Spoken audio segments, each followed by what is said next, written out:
Hi friends, welcome to smart study online 2.4। আমি গৌতম বিশ্বাস। আজকে আমি তোমাদের অ্যাভারেজের পার্ট 3 করতে চলেছি। এর আগে আমরা অ্যাভারেজের পার্ট 1 এবং পার্ট 2 করেছিলাম, কিন্তু আমাদের পার্ট 2তে কোনো কারণে 19 নম্বর এবং 20 নম্বর অঙ্কটা ছাড়া পড়ে গিয়েছিল।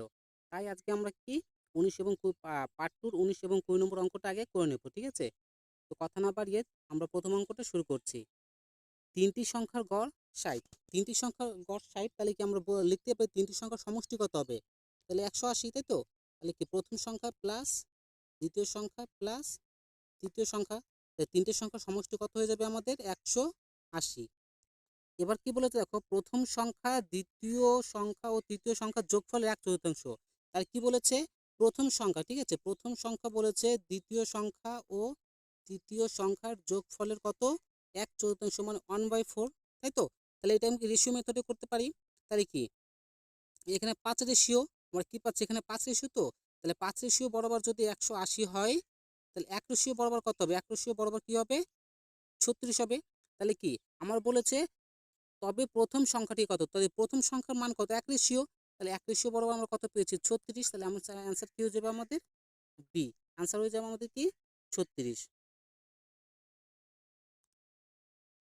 নেক্সট অঙ্কটি দেখো। 30 টাকা কেজি দরের 12 কেজি চালের সঙ্গে 40 টাকা কেজি দরের 8 কেজি চাল মেশানো হলো। মিশ্রিত প্রতি কেজি চালের গড় মূল্য কত? কি বলেছে? 30 টাকা কেজি দরের, দেখো এখানে কি বলেছে? 30 টাকা কেজি দরের কত কেজি চাল? 12 কেজি চালের সঙ্গে আমরা কত টাকা মেশাবো? 40 টাকা কেজি দরের 8 কেজি চাল মেশাবো। তাহলে কত আমাদের টোটাল কত কেজি? এখানে 12 কেজি, এখানে 8 কেজি, টোটাল কত? আমরা 20 কেজি চাল, তাই তো? তাহলে এখানে কত? 3 বাং 36, মানে 360, যোগ এখানে 4 32, মানে কত? 320, তাই তো? বাই 20। এবার দেখো আমরা এটা যোগ করার দরকার নেই, কেন? এখানে দেখো 0 0 কাটতে পারছি, আর 2 দিয়ে সবগুলোকে ভাগ যাচ্ছে, মানে দুটোকে 0 0 0 কেটে দিলাম। এবার 2 দিয়ে এটাকে ভাগ করলে কত পাবো? 2 দিয়ে যদি এটাকে ভাগ করি তাহলে কি পাবো আমরা? দেখো 2 দিয়ে ভাগ করলে কি পাবো? 16 16, দেখো 36 আছে, 2 দিয়ে ভাগ করলে কত পাবো?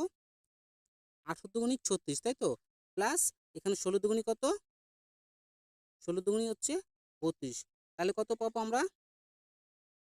8 6 কত হলো? তাহলে 18 আর 16 যোগ করলে কত পাবো আমরা? 34। ঠিক আছে, তাহলে অ্যান্সার কি হয়ে যাবে আমাদের? 34 অ্যান্সার হয়ে যাবে, অর্থাৎ আমাদের ডি অ্যান্সার হয়ে যাবে। তাহলে প্রতি কেজি মিশ্রিত চালের গড় মূল্য কত হবে? প্রতি কেজি মিশ্রিত চালের গড় মূল্য হবে কত আমাদের? 34 টাকা। তারপরে অঙ্কটি দেখো। এ বি সি তিনজন ব্যক্তির গড় ওজন 84 কেজি। এবিসি তিনজন ব্যক্তির গড় ওজন 84 কেজি। তাহলে আমরা এবিসি তিনজন ব্যক্তির মোট ওজন কত? A plus B plus C. ABC তিনজন ব্যক্তির গড় ওজন কত? 84 কেজি। তাহলে একে আমরা 3 দিয়ে গুণ করব। তাহলে এদের মোট ওজন দেখে নিচ্ছি। দেখো 3 8 24, 240, আর 3 4 12 কত? আর 3 4 12, 2 হাতে আমার 1, 3 8 24 আর 25, 200 কত হলো? 52, তাই তো? এবার কি বলেছে? গড় গড় ওজন 80 কেজি হয় যখন ডি তাদের সঙ্গে যুক্ত হয়। তাহলে কি বলতে পারি আমরা? তাহলে A plus B plus C plus D, এই চারজনের গড় ওজন কত কেজি হয়ে যায়? 4 জনের 80 কেজি হয় যখন কিনা ডি তাদের যুক্ত হয়। তাহলে এটা কত? 320 কেজি। তো এখান থেকে যদি আমরা বিয়োগ দেই, দেখো এখান থেকে এটা 200 কত? 3 4 252, 252 থেকে এবার যদি আমরা বিয়োগ দেই 320কে, তাহলে আমরা কত পাবো? এখানে অতএব ডি সমান কত? ডি এর ওজন কত পাচ্ছি? এখানে এবিসির ওজন আছে 3টা, এখানে এবিসিডি আছে, তাহলে কি আমরা ডি এর ওজন এক্সট্রা পাচ্ছি? ডি এর ওজন কত পাচ্ছি আমরা? এখান থেকে 2 আছে, কত হলে 10 হবে? 8 হলে 10 হবে। আর এখান থেকে 5 আর 6, 6 হলো, 5 আর কত? 5 আর 6 হলো, তাহলে কত হলে 12 হবে? 6 6 6 12, 6 হলো, ঠিক আছে? 68 কেজি। ডি এর ওজন কি বলেছে? তাহলে কি পেলাম? 68 কেজি। এবার এখানে কি বলেছে দেখো, যার ওজন ডি এর থেকে 3 কেজি বেশি, সে যদি একে বাদ দিয়ে জলে যোগ দেয়, তাহলে এর ওজন, অতএব এর ওজন কি? এর ওজন 3 কেজি বেশি। 68 থেকে 3 যোগ করলে কত হয়? 71 কেজি, তাই তো? এর ওজন কত হবে? 71 কেজি। এবার বলেছে ই যদি একে বাদ দিয়ে দলে যোগ দেয়, তাহলে বি সি ডি ই এর গড় ওজন কত? 79 কেজি দাঁড়াবে। তাহলে আমরা বি সি ডি ই এর মোট ওজন বের করব, তাই তো? তাহলে B plus C plus D plus E, এদের মোট ওজন কত? 4 দিয়ে গুণ করবো, 4 ইন্টু 79। তো 4 নং 3606 হাতে আমার কত 3, 4 7 28 3 কত 31।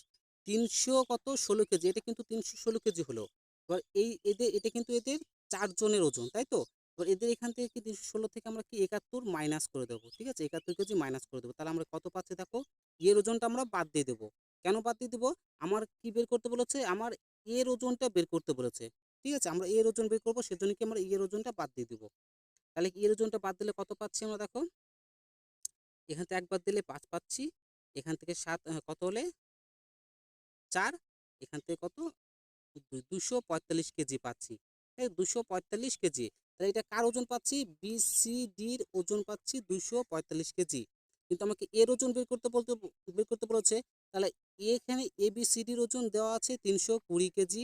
এখান থেকে যদি আমরা কি বিসিডির ওজন বাদ দিয়ে দিই, বিসিডি ওজন বাদ দিয়ে তাহলে এর ওজন পেয়ে যাবো নিশ্চয়ই। তাহলে কি এর ওজন কত হবে? এর ওজন হবে 320 কেজি মাইনাস কত 245 কেজি। এটা বিয়োগ করলে কি দাঁড়াবে আমাদের?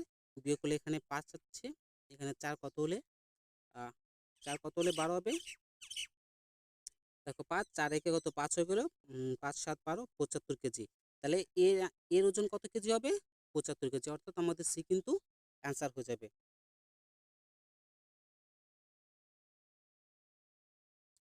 তারপরে অঙ্কটা দেখো, একটি কারখানায় সমস্ত কর্মীদের গড় বেতন কত? 8,000 টাকা। 7 জন টেকনিশিয়ানের গড় বেতন 12,000 টাকা, বাকি কর্মীদের গড় বেতন 6,000 টাকা। কারখানায় কর্মীদের সংখ্যা কত? দেখো এখানে কিন্তু এটা কি আমরা অ্যালিগেশন মেথডে করব, ঠিক আছে? অ্যালিগেশন কোন মেথডে করব? এটা অ্যালিগেশন, ঠিক আছে? অ্যালিগেশন মেথডে আমরা এটা করব। এখানে কি হচ্ছে, একটি কারখানার সমস্ত কর্মীদের গড়জন 8,000 টাকা বলেছে। 7 জন টেকনিশিয়ানকে আমরা টি দিয়ে লিখলাম, ঠিক আছে? 7 জন টেকনিশিয়ান গড়জন 12,000 টাকা, এবং বাকি কর্মীদের, এটা জেনারেল কর্মী, সেজন্য কি আমরা জি দিয়ে লিখছি, ঠিক আছে? দেখো টেকনিশিয়ানের গড়জন কত? 12,000 টাকা, তাই তো? আর জেনারেল কর্মীদের গড়জন কত? এটা কিন্তু 6,000 টাকা। জেনারেল কর্মীদের গড় ওজন 6,000 টাকা। আর আমাদের যে অ্যাভারেজটা দেওয়া আছে, এই প্রত্যেকের গড় ওজন কত? প্রত্যেকের গড় ওজন 8,000 টাকা। এবার এখানে কি করতে হবে? আমাদের দেখতে হবে কোনাকুনি, ঠিক আছে? এই কোনাকুনি দেখতে হবে। এই 8,000 টাকা, 8,000 টাকা দেখবে কোনটা বড়, 8,000 বড় না 6,000 বড়? তাহলে কোনাকুনি বসাতে হবে। 8,000 বড়, বড়টার থেকে আমরা কি ছোটটা বিয়োগ করবো। তো 8,000 থেকে 6,000 বিয়োগ করলে কত? আমরা এখানে 2,000 পাবো, তাই তো? আর এখানে আমরা কি পাবো? দেখো এখানে আমরা কি পেলাম? এখানে আমরা 2,000 পেলাম। আর এখানে কত পেলাম আমরা? এখানে 4,000, তাই তো? তাহলে কি এটা ডবল? তাহলে আমরা কি লিখতে পারি? অনুপাত তাহলে কত দাঁড়ালো? দেখো অনুপাত তাহলে কি? অনুপাত টেকনিশিয়ান ইস টু জেনারেলের অনুমান কি দাঁড়ালো? 1:2, তাই তো? কিন্তু এখানে কি বলেছে? দেখো টেকনিশিয়ান কত ছিল? 7 জন টেকনিশিয়ান। তাহলে কি বলতে পারি আমরা? এক অনুপাত বরাবর, তাহলে কি এক অনুপাত বরাবর আমরা 7 জন বলতে পারি। তাহলে এবার আমরা কি চেয়েছে? কারখানায় কর্মীদের মোট অনুপাত কত? মোট তাহলে মোট কত? 3 অনুপাত আছে কারখানার সংখ্যা। আমরা কি বলতে পারি? 3 গুণ 7, তাহলে কি কারখানায় মোট কর্মীদের সংখ্যা কত? 21 জন, ঠিক আছে?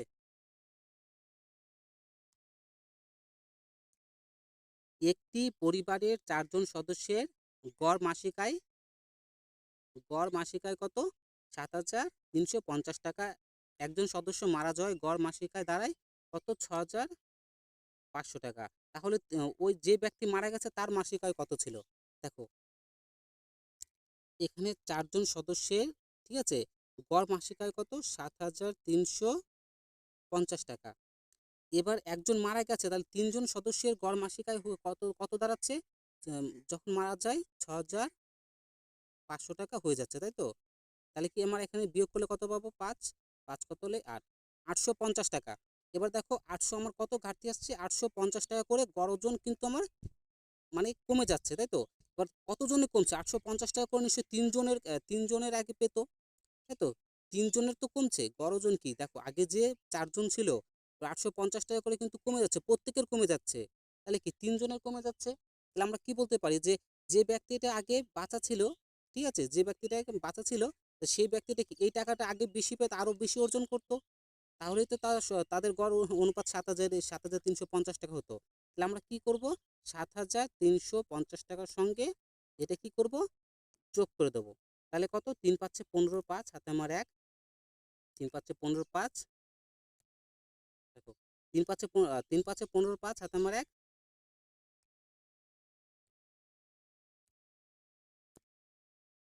3 0 0, 3 5 15 5 হাতে আমার 1, আর 3 8 24 আর কত 25। এটা আমরা কি করবো, যোগ করে দেবো। যোগ করতে হবে 0, 5 5 10 0 আর তোমার 1, 5 আর 1 9, আর 5 আর 3 8 আর 1 9, আর 7 আর 2 9। তাহলে আমাদের অ্যান্সার কি হবে?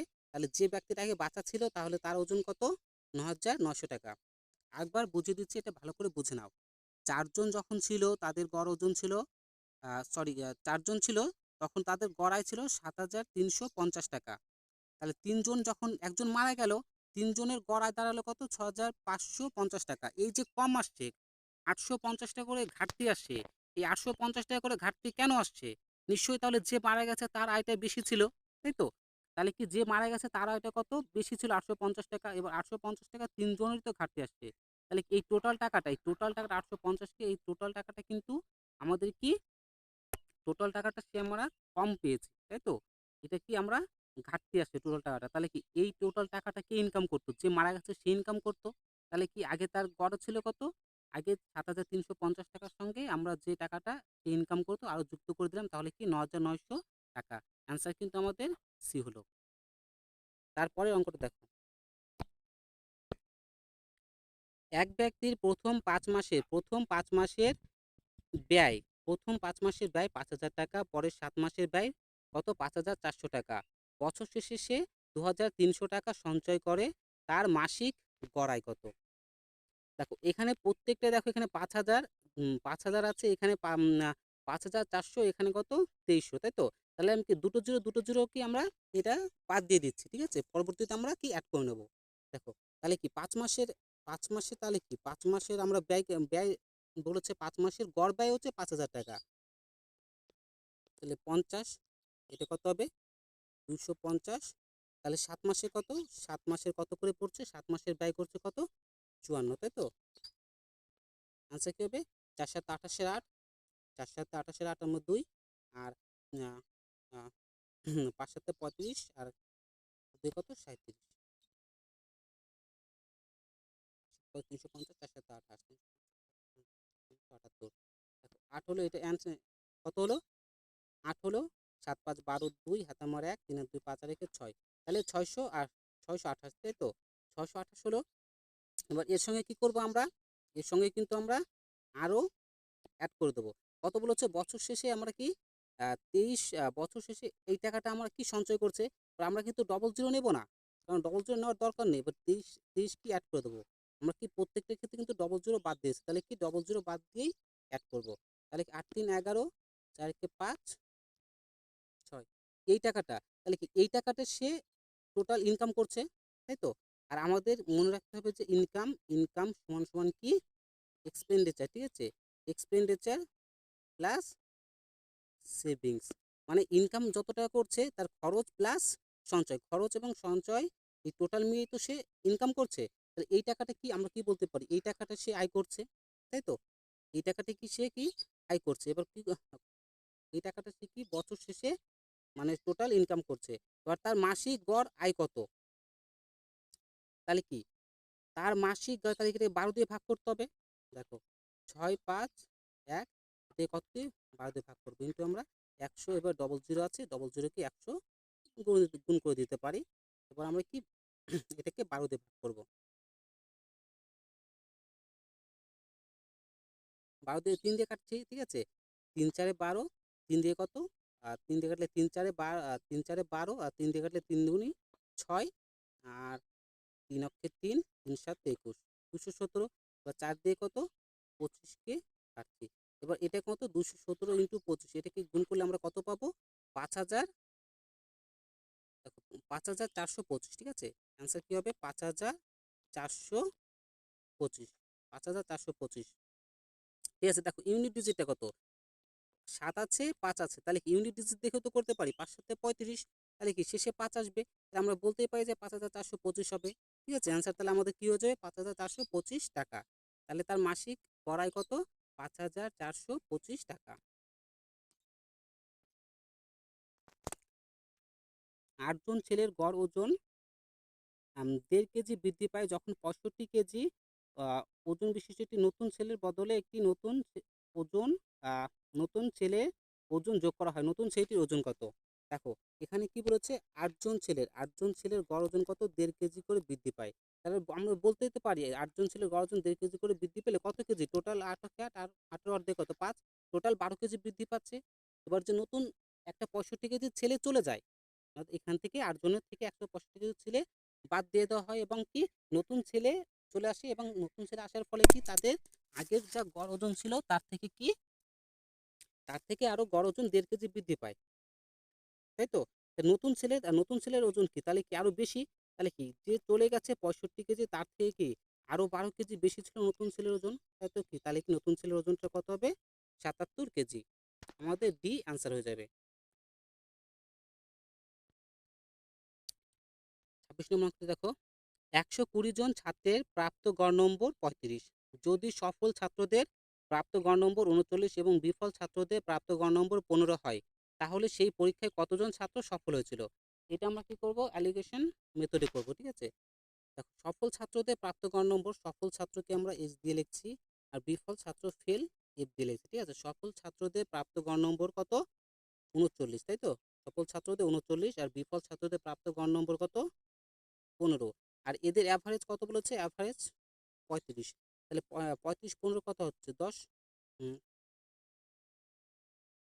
শূন্য, না না, এখানে কত হচ্ছে? এখানে বিয়োগ করলে কত হচ্ছে? দেখো, আমাদের এখানে কিন্তু সবসময় বড়টার থেকে বিয়োগ করতে হবে। বড় কোনটা? 35। তাহলে 35 থেকে 15 বিয়োগ করতে হবে। তাহলে এদিকে কত পাচ্ছি আমরা? 20। আর এখান থেকে 15 থেকে বিয়োগ করলে কত? 4। তাহলে 20:4। তাহলে কি আমরা এখানে কি বলতে পারি? 4 দিয়ে ভাগ করলে 5:1, তাই তো? তার মানে কি সফল ছাত্রের অনুপাত কত? 5, এবং ফেল যারা বিফল ছাত্র তাদের অনুপাত কত? 1। তাহলে আমরা কি বলতে পারি? টোটাল ছাত্র কত? 120 জন। 120 জন তো টোটাল ছাত্র। তাহলে কি আমরা 6, টোটাল ছাত্র আমাদের এখানে টোটাল অনুপাত কত? 6 দাঁড়াচ্ছে। তাহলে 6 অনুপাত বরাবর কত? 120। তাহলে 1 অনুপাত বরাবর কত? 20। 1 অনুপাত বরাবর কি দাঁড়ালো? আমরা 1 রেশিও বরাবর কি দাঁড়ালো আমাদের? 20। তাহলে বলেছে সেই পরীক্ষায় কতজন ছাত্র সফল হয়েছিল? তাহলে কি আমরা দেখতে পাচ্ছি সফলের অনুপাত এখানে কত? 5 আছে। তাহলে কি আমরা বলতেই পারি যে তাহলে এই 20-কে কত 5 দিয়ে গুণ করলে কি পাবো আমরা? 100। তাহলে সেই পরীক্ষায় কতজন ছাত্র পাশ করেছিল? 100 জন ছাত্র। আমাদের এ অ্যান্সার হয়ে যাবে।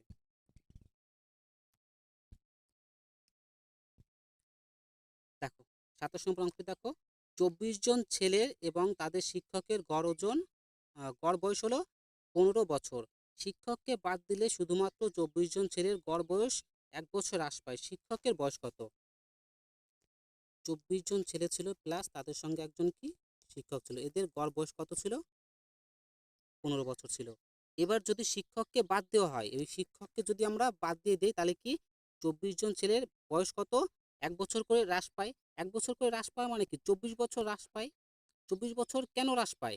এবার গড় ওজন তো 15 ছিল, তাহলে শিক্ষকের বয়স কি আরো 24 বছর বেশি ছিল তাদের থেকে, তাহলে কি এটা আমরা অ্যাড করে দেবো? তাহলে কি হবে? 39 আমাদের অ্যান্সার হয়ে যাবে। তাহলে কি শিক্ষকের বয়স কত? 39 বছর। দেখো, যদি 16A + 16B = 48 হয়, তবে এ এবং বি এর গড় কত? এটা খুবই সহজ অঙ্ক। দেখো, 16A + 16B = কত? 48 ধরেছে। এখান থেকে আমরা 16 কমন নিতে পারি। তাহলে কি A+B এর মান কত পাচ্ছি আমরা? A+B এর মান 48 পাচ্ছি, তাই তো? এবার 16 দিয়ে কাটি, A+B। এবার A+B এর সমষ্টি পাচ্ছি আমরা কত? 3। তাহলে আমরা গড় বের করলে কি দুটো সংখ্যা আছে, তাহলে কি 2 দিয়ে ভাগ করে দেবো। তাহলে কি এদের গড় কি দাঁড়াবে? 1.5, তাই তো? এখানে দেখো A+B এর সমষ্টি আমরা 3 পেলাম। A+B এর সমষ্টি কত? 3 পেলাম। তাহলে গড় কিভাবে বের করবো? তাহলে কি 2 দিয়ে ভাগ করলে তো আমাদের গড় বেরিয়ে যায়। তাহলে কি আমাদের অ্যান্সার কি হয়ে যাবে? 1.5 আমাদের গড় হয়ে যাবে। একটি ক্রিকেট ম্যাচে প্রথম 10 ওভারে রান রেট ছিল 3.5। 282 রানের লক্ষ্যে মাত্রায় পৌঁছতে গেলে বাকি 40 ওভারে কত রান? দেখো, 10 ওভারে রান রেট ছিল কত? 3.2। তাহলে আমরা কি বলতে পারি? 10 ওভারে মোট কত রান করেছিল? 10 ওভারে মোট 32 রান করেছিল। দশমিকটা আমার উঠে যাবে 10 দিয়ে গুণ করলে, তাই তো? এবার মোট কত রান ছিল? 282 রান। মোট কত? 282 রান থেকে কি 32 রান আমার করা হয়ে গেছে 10 ওভারে। এটা বাদ দিলে কত? 250 রান থাকছে। এই যে 250 রানটা করতে হবে সেটা কত ওভারে করতে হবে? তাহলে 250 রান করতে হবে কিন্তু আমাদের কত ওভারে? এটা বাকি 40 ওভারে কিন্তু আমাদের 250 রান করতে হবে।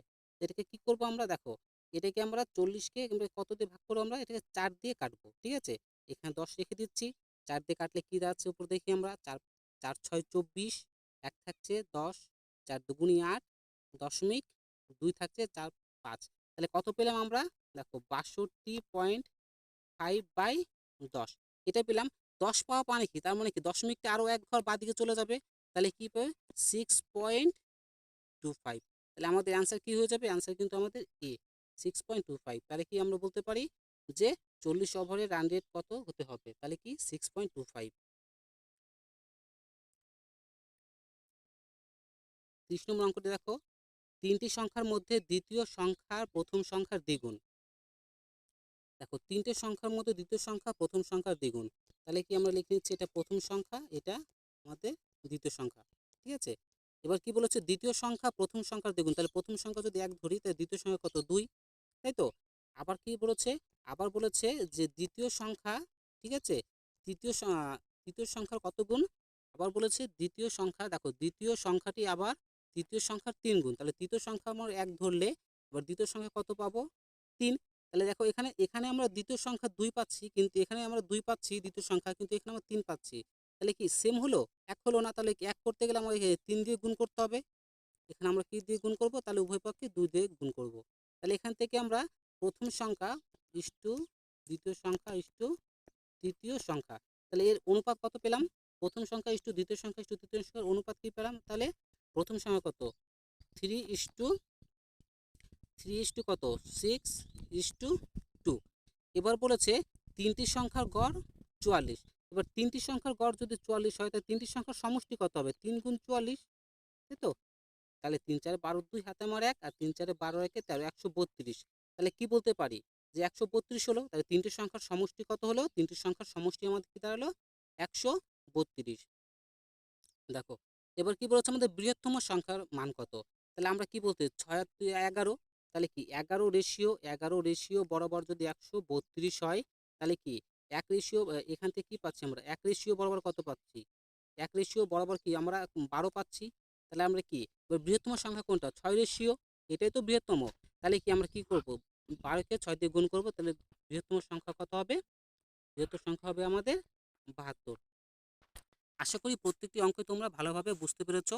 এরপরেও যদি তোমাদের কোনো কোথাও অসুবিধা হয়ে থাকে বুঝতে, তাহলে অবশ্যই কমেন্ট বক্সে কমেন্ট করে জানাবে, ঠিক আছে? আর আমার চ্যানেলটিতে যদি নতুন হয়ে থাকো তাহলে অবশ্যই আমার চ্যানেলটিকে সাবস্ক্রাইব করে দিও এবং পাশে থাকা বেল আইকন প্রেস করে দিও, কারণ এরপরে আমি যখনই নতুন কোনো ভিডিও আপলোড করব সবার আগে তোমার কাছে পৌঁছে যাবে। ভালো থাকো, সুস্থ থাকো, এই বলে আমি রাখছি।